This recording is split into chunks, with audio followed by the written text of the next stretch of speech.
Friends, Kubi ಕಿಚನ್ಗೆ ಸ್ವಾಗತ. ಇವತ್ತು ಮೂಲಂಗಿ ಹಾಕ್ಬಿಟ್ಟು ಕೋಸಂಬರಿ ಮಾಡ್ತಾಯಿದ್ದೀನಿ. ಮಾಡ್ಕೊಳ್ಳಿ, ಹಬ್ಬಗಳಲ್ಲಿ ಮಾಡ್ಕೊಳ್ಳಿ, ಅಥವಾ ಡಯಟ್ ಮಾಡೋರಿಗೆಲ್ಲ ತುಂಬ ಚೆನ್ನಾಗಿರುತ್ತೆ. ಇದಕ್ಕೆ ಏನೇನು ಪದಾರ್ಥ ಬೇಕು ನೋಡೋಣ ಬನ್ನಿ.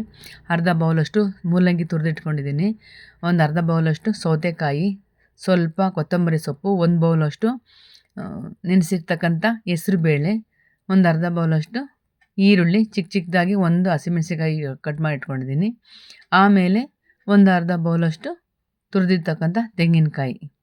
ಆಮೇಲೆ ಇದನ್ನೆಲ್ಲ ಒಂದು ಬೌಲಿಗೆ ಹಾಕೊಳ್ಳೋಣ. ಮೂಲಂಗಿ, ಹೆಸರುಬೇಳೆ,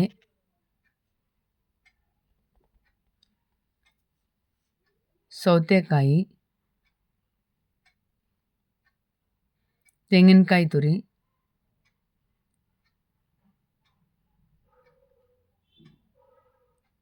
ಈರುಳ್ಳಿ ಮತ್ತು ಹಸಿಮೆಣಸಿನ್ಕಾಯಿ, ಕೊತ್ತಂಬರಿ ಸೊಪ್ಪು. ಒಂದು 5 ನಿಮಿಷದಲ್ಲಿ ರೆಡಿ ಆಗಿಬಿಡುತ್ತೆ.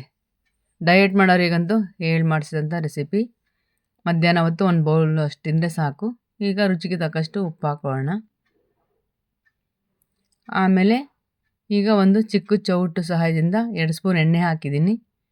ಅದಕ್ಕೆ ಸ್ವಲ್ಪ ಸಾಸಿವೆ, ಸ್ವಲ್ಪ ಜೀರಿಗೆ ಹಾಕ್ಬಿಟ್ಟು ಬಾಡಿಸ್ಕೊಂಡು ಸ್ವಲ್ಪ ಕರ್ಬೇವಿನ ಸೊಪ್ಪು,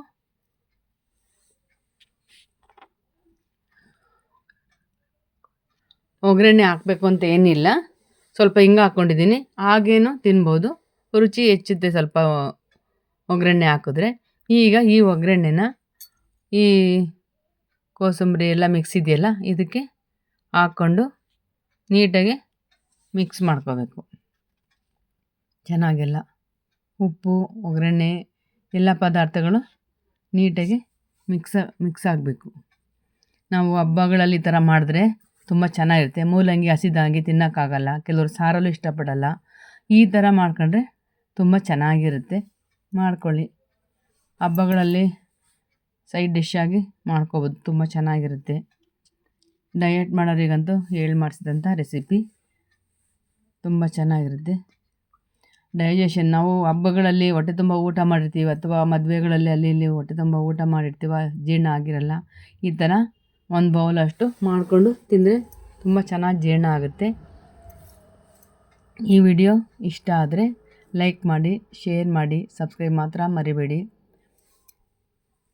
ಮುಂದಿನ ವಿಡಿಯೋದಲ್ಲಿ ಸಿಗೋಣ ಎಲ್ರಿಗೂ.